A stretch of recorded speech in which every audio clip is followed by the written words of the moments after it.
Daar's 'n baie groot sonde waaraan die kerk gereeld skuldig is, en dit is dat ons die evangelie en ons disippelskap, ons volgelingskap van Jesus, dat ons dit ongelooflik vervelig maak en laat lyk.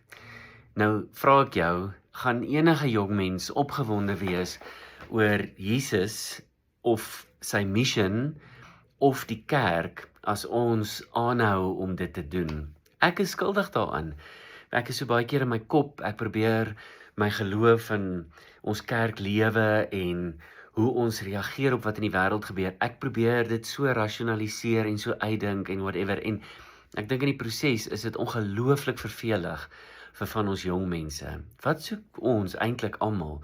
Ons soek 'n uitdaging, ons soek 'n avontuur, ons soek die lewe, ons soek die grit, die grein van die lewe. Dis wat ons eintlik almal na smag. Hierdie Sondag, die 30ste November, is die eerste Sondag van Advent. En Sondagoggend 9uur hier in die kerkgebou het ons 'n baie lekker, gesellige, gesamentlike erediens met Hillside.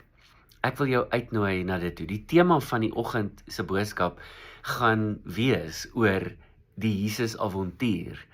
Dat dit 'n avontuur en 'n opwindende ding is om vir Jesus te volg, en dat die lewe eintlik ongelooflik dinamies en kleurvol word wanneer ons vir Jesus volg. Dis Sondagoggend. Sondag aand 7uur is dit ons Kersangdiens.